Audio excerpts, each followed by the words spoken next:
Do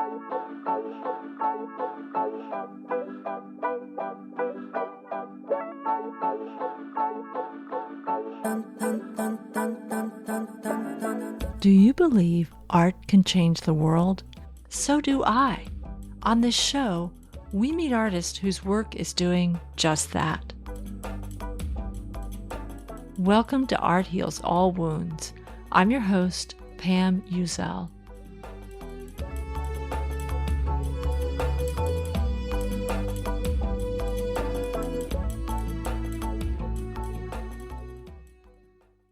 I remember during the pandemic being at home and wishing I could be just about anywhere else. One day I found a podcast with a host with an amazing voice talking about the beach.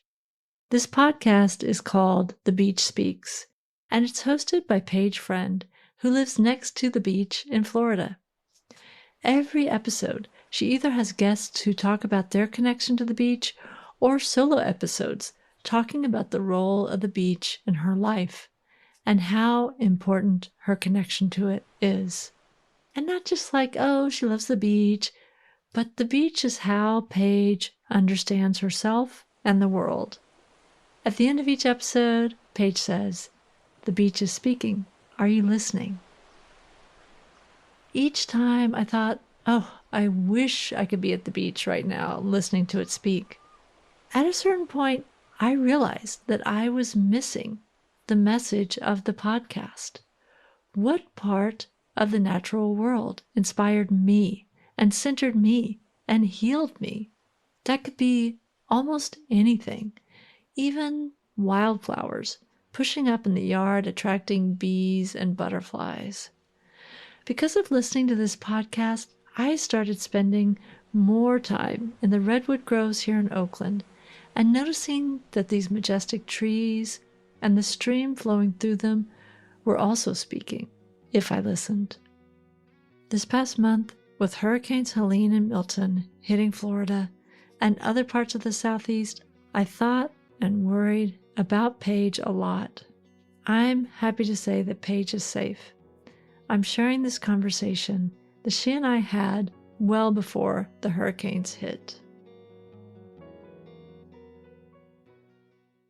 You want to know how you can really help me keep this show going? Follow me on your favorite listening app. So easy, right?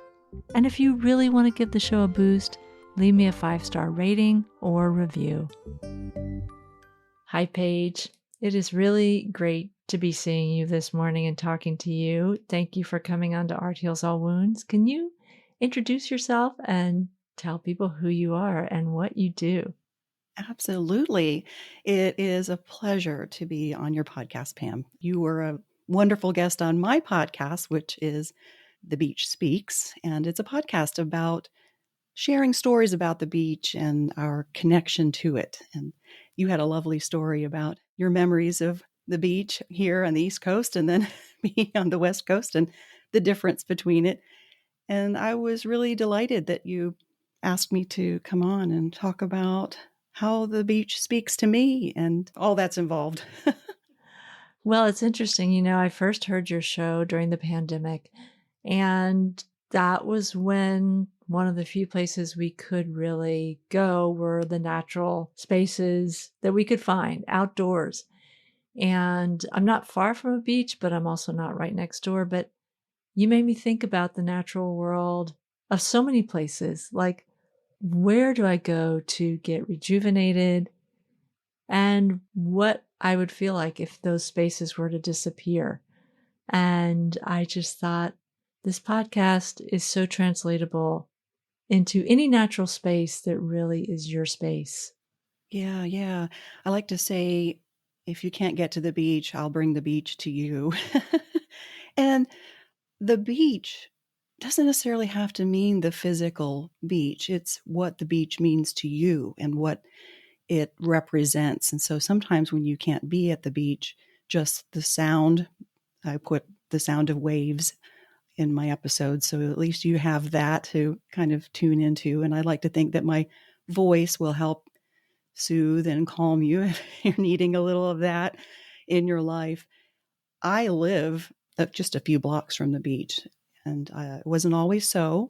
I grew up in the mountains of Pennsylvania, and I just always wanted to be at the beach. I would just beg my parents in the summer, can we please go to the beach? And then over the years of my journeying through adulthood, I finally ended up in Florida, in Orlando, somewhat close to the beach, but not quite. And I like to tell my story about how one morning I woke up and thought, no, this is not what I want. I want to meet my soulmate, quit my 9 to 5, and move to the beach. Wow. Yeah, and I ended up doing all three. So now I'm here at the beach and I'm thinking, it's just so amazing that I've gone through this journey and here I've ended up in the place that really means something to me. And it speaks of hope and possibility and not just the physical aspects of being at the beach. And I thought, how can I share this with other people? It just kind of felt selfish to to keep this all to myself. So when you say during the pandemic, when you started listening, that was really when I put some intention into the podcast, because before that I thought, oh, I'm just going to do a podcast about the beach and talk to people about the beach. But then, yes, there was that need for the space where we could feel safe and we could feel healthy. And believe it or not, they closed our beach for a couple of weeks, much to our surprise, because we were all thinking, well, how can the beach be a dangerous place to be? However, I guess we just didn't know what to do. So I would sneak out there as far as I could go because I just had to be near it. And I think it was that sense of being with nature and that what it brings to us in that natural space. It doesn't have to be the beach for everybody, but I've been thinking a lot about water lately. And most of us, when you think about the beach, we think about the ocean. There's always water involved, I think. And that is so important to all of us. And Florida, being almost all surrounded in all ways with water, it is so important to our environment and our well-being here where we live. And I've really been concerned about that. It's becoming a bit of a problem.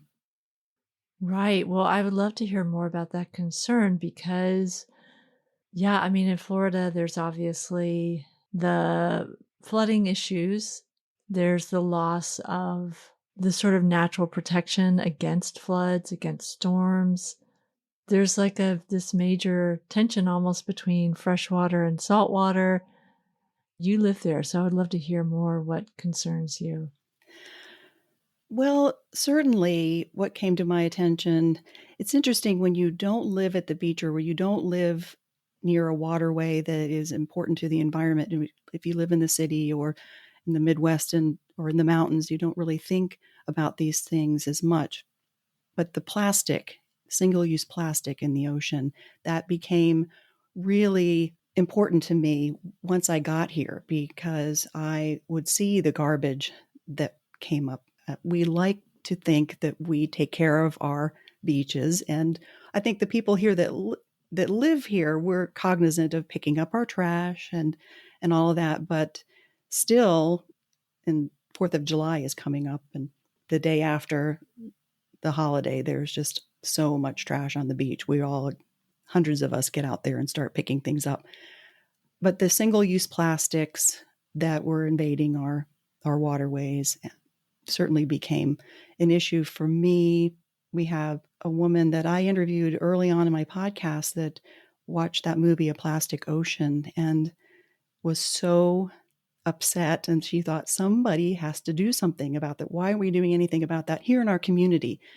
So she started a movement, and it's now a nonprofit called Beaches Go Green. And she educates people on single-use plastics, recycling. She even got her neighborhood to put up cigarette butt holders because that's one thing. That's another thing you don't really think about. It's people treat the beach like an ashtray.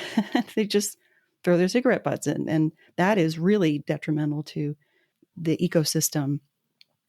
We have, of course, climate change. We can't ignore that with the oceans rising.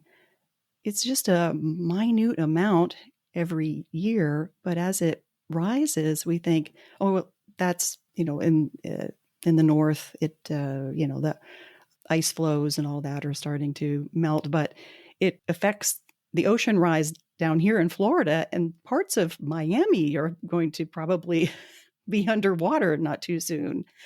And we have the occurrence of more weather phenomena.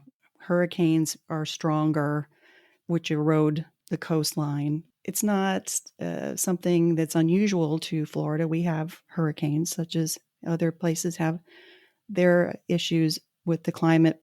However, the detriment to the coastal areas is such that our wildlife doesn't have a place to go. I was made aware of it. It just broke my heart. We love to go to the freshwater springs. A lot of people don't know, but Florida has some beautiful freshwater springs and the rivers and all of that, as well as around the coast and the ocean.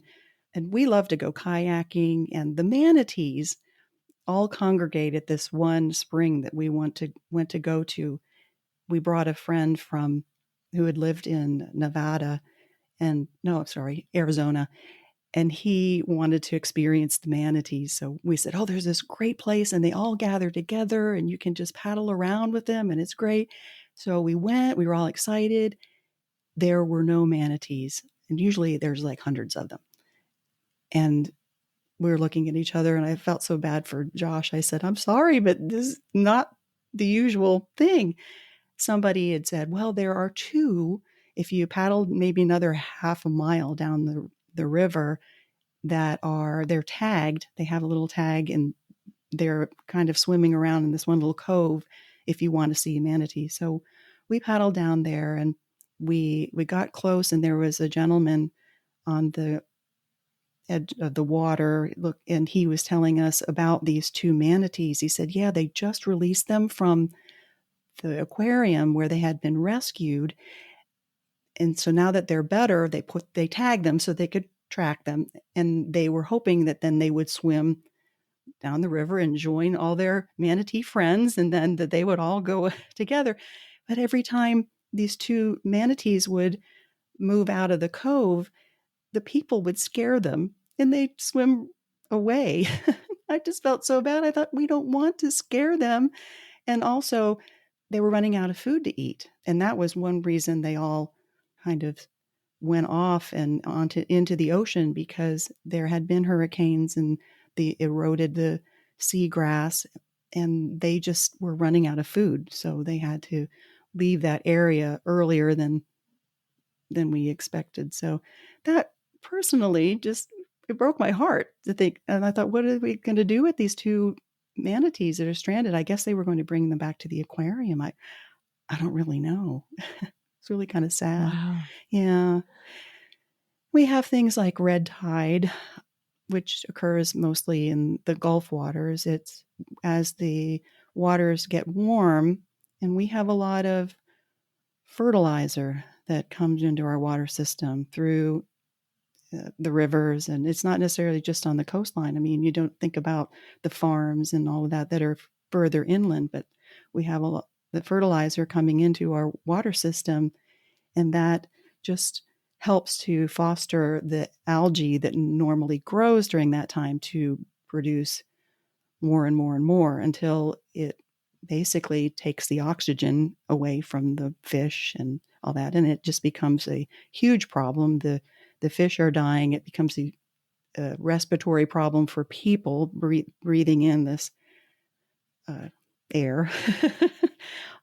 And it affects our livelihoods in a lot of ways. The tourists don't want to come. Nobody wants to be at a beach that has fish washed up on the shore and smells bad and you can't breathe. That's one thing. Here on the East Coast, I'm in Jacksonville Beach.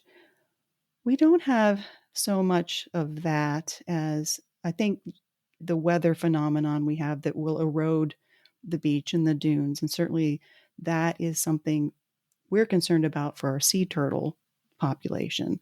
And also, we have a fair number of homes that are right there on the edge, and there are some that are just dangerously ready to just like fall right into the water. And right now they're doing reclamation of the beach. And some people think, oh, they're just going to bring in sand in trucks and dump it. But what they do is they dredge out in the ocean. There's this huge ship you can see, and it has a pipeline that runs through the water up to the coast. And it's basically like a reverse vacuum cleaner. So it just pulls up the sand from the ocean under the bottom of the ocean and siphons it out to the beach, and it's swept up to build up the dunes. So that's to protect the environment. It makes our beach a little wider, so when there are storms, we don't have so much erosion. And the sea turtles and the seagrass has a place to grow, and the sea turtles have a place to nest, and we can all still enjoy everything. So that's what's going on right now. And personally, I have a special place that I like to go, beach access. And I went out the other day, and I really wasn't even thinking about this. It was my morning ritual to get up and go out and watch the sunrise and experience some peace and quiet. So I go to this particular beach access, and I notice that part of it is kind of blocked off, but the majority of it isn't. And I thought, well, maybe they were just blocking off the walkway. So I just walked out onto the beach, and lo and behold, I walked out right into the area where all this machinery, and they're just digging up the sand, and there's a police vehicle monitoring people coming out, and this woman rolls her window down. She says, "You can't be here right now. You need to move." And I thought, I don't want to. It was such a disruption to my soul at the moment. I wanted to go out for peace and quiet, and I didn't want to be run off the beach at the moment. So I ended up going to another part. It wasn't like they had the whole part blocked off. But it's those times where I have to kind of remember, okay, yeah, it's a minor inconvenience for me, maybe a little disruption of my serenity, but in the grander scheme, this is what we need in order to preserve all that. So that's just some of the things that are on my mind. I could go on and on. I don't know if you have any questions about anything in particular. One thing I'm still going back to you saying that you want to bring the beach to people, and that is really important. Obviously, we are probably not all going to go move to a beach because we love the beach, which maybe there are a handful of people who don't love the beach, but I don't know them. Maybe when we are considering, okay, what are some ways we could change our farming practices to not create this red tide by fertilizer runoff? Maybe what are some things we could be doing? Again, the one thing I think about in Florida is the loss of the mangrove trees that really created this great way to both protect against storms, but also help with flooding. One thing I wish is that all of our lawmakers would think about the beach as they were creating policy and deciding what sorts of tools and chemicals and things are in fact detrimental in all the ways that they go downstream. And I'm just thinking about, this is about air, but yesterday the Supreme Court decided that states who still have coal-fired plants, there was a ruling passed saying that they have to be responsible for how it goes downwind to other states who are not burning coal.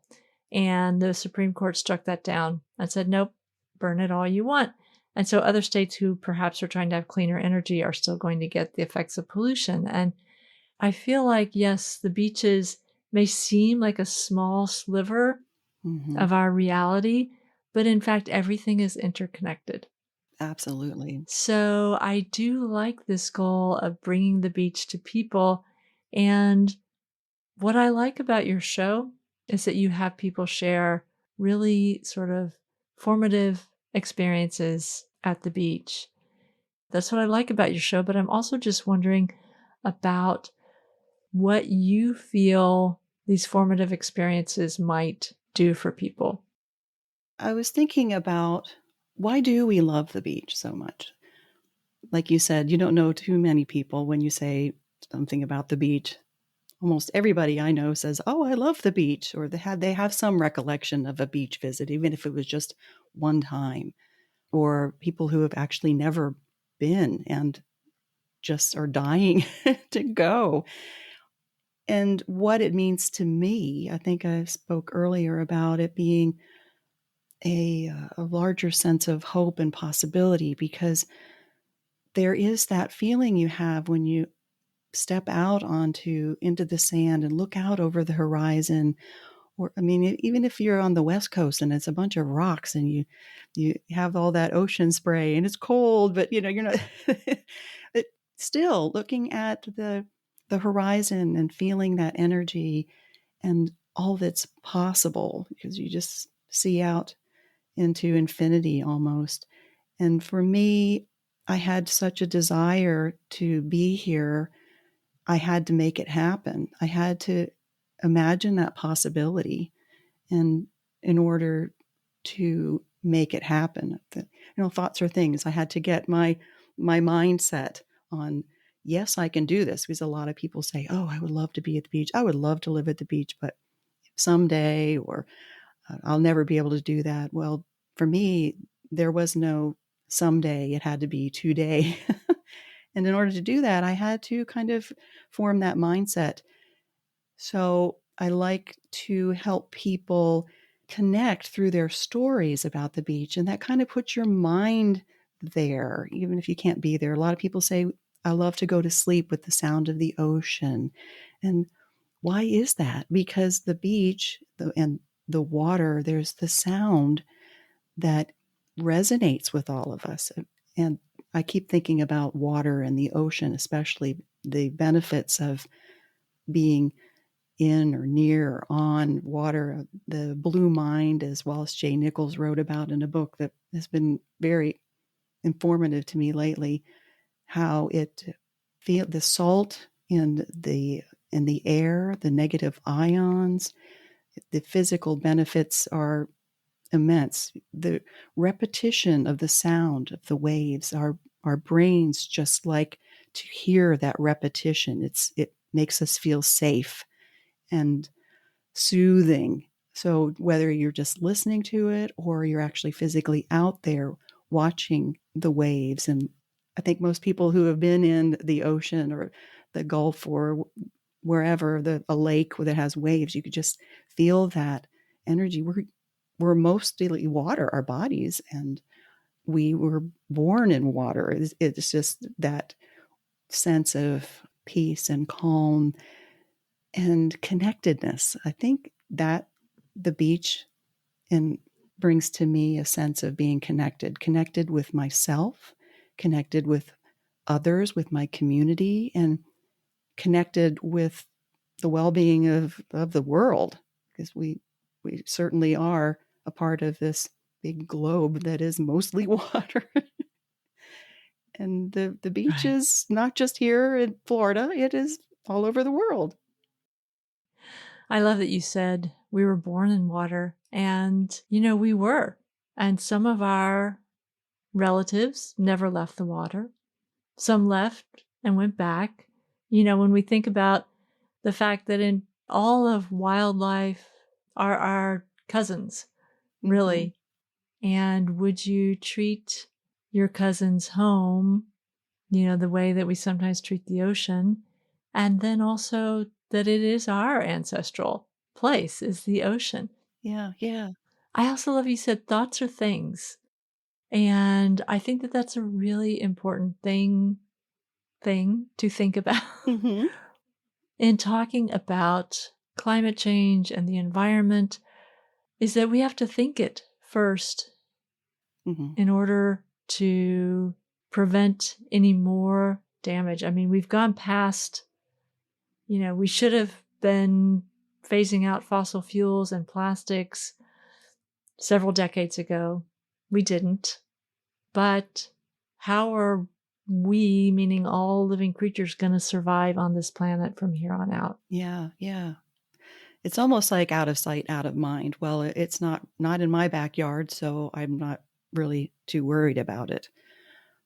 And we do need to be concerned. And one thing that encourages me, like NASA, for instance, we've had the space shuttle operation. I mean, we've had there all of those years. We've had rockets going off and everything. And that's certainly been a disruption to the ecosystem. However, in order for NASA to operate, they made a deal long ago with the government that, I guess they were part of the government, but that they would make all what they could do to help sustain the environment around that area. So if you can go and kayak around that, outside of where the launching pad is, where there used to be in Titusville, through the mangroves, and there's bioluminescence, and there's they call it Bird Island, and it was man-made. They created it so that the birds would have a place to go. And it's just absolute. You can just kayak, canoe, or, well, you probably wouldn't want to canoe, kayak around it and see all these beautiful birds just in a natural habitat, as much as one can have. But there are places that we preserve. There are a lot of preserves here in Florida, and we want to make sure that they stay that way. I think that we do have, even here in where I live, a sense of out of sight, out of mind in some respects, especially inland. The question had been asked in a forum when I was in Orlando. I forget what I was listening to, but they were asking a question about our water supply, and were we concerned about our water supply? And people was that like a political issue at the time or something? And people were kind of looking at each other like, well, I never really thought about that. The water just comes to us. They didn't even know where the aquifers were, or was that where we got our water? And what's happening there?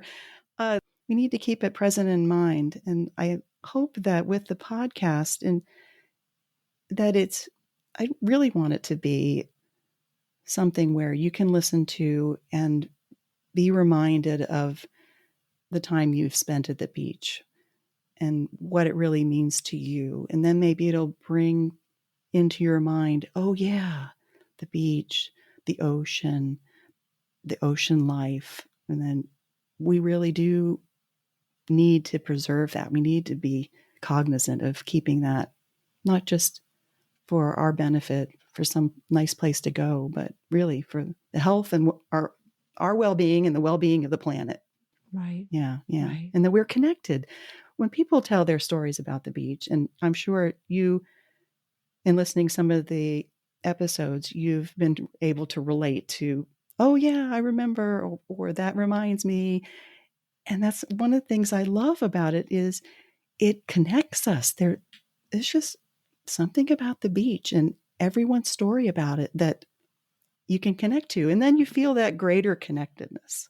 And I love that. Right. The community, that's really what I want to build with this podcast, is a community. Yeah. And to help us, even if we live upstream of the beach, to think about the repercussions of our actions. And yeah, even if Florida were to outlaw fossil fuels tomorrow, Mm-hmm. the fossil fuels being burnt in other parts of the world are going to affect the beach, which is why this idea of community, Mm-hmm. changing stories, and making our thoughts into the thing that's going to help us preserve our natural spaces is so important. Mm-hmm. And I love your show. I do love your voice. Your voice is very calming, even when you're talking about some of the single-use plastics and manatees and things, which also breaks my heart. I don't know. I think you're a good messenger for this, in that it would be very hard for people to accuse you of trying to use scare tactics, Yeah. as opposed to using hope tactics, which I Oh, I think like is, that. Hope tactics. yeah, yes, yes. Well, Paige, tell people where they can find the Beach Speaks and maybe connect with you. And if they have their own beach story, I know that you're very open to letting people come and share their connection with the beach. Absolutely. I welcome anyone who has a story to tell about their experience with the beach, whether it's just a small little vignette or if you have an inspiration that maybe you have a business that was inspired by the beach. It doesn't have to be that large or small. It can be just a story. You can find me on the web at thebeachspeaks.com. I'm on all the podcast players, The Beach Speaks. I'm on Instagram and Facebook. I don't spend a whole lot of time on Instagram and Facebook. My general intention there is to just post pretty pictures of the beach and videos and things that are lovely to look at and inspire you. And like I said, bring the beach to you. So I do interact with people there on the socials as well. However, if you go to my website, thebeachspeaks.com, there is a voicemail button. And if you click on that, there's opportunity for you to just record a quick voicemail. And it can be something that you loved about the beach, a story. You can also reach out to me to be a guest. I welcome any and all people. I've had authors, one that recently contacted me, and her book isn't necessarily about the beach, but it's related, and the scene is set at the beach. And she said, well, I don't know if this would be good. I said, are you kidding? It's a beach. It's a story. It's a fabulous beach read. We need to talk. So that's really where you can find me. Or if you're in Jacksonville Beach, that you'll see me there. Well, I would love for you to do on your podcast. You always say, the beach is speaking. Are you listening? In your wonderful voice. Would you do that to close the show? The beach is speaking. Are you listening? You're listening to Art Heals All Wounds.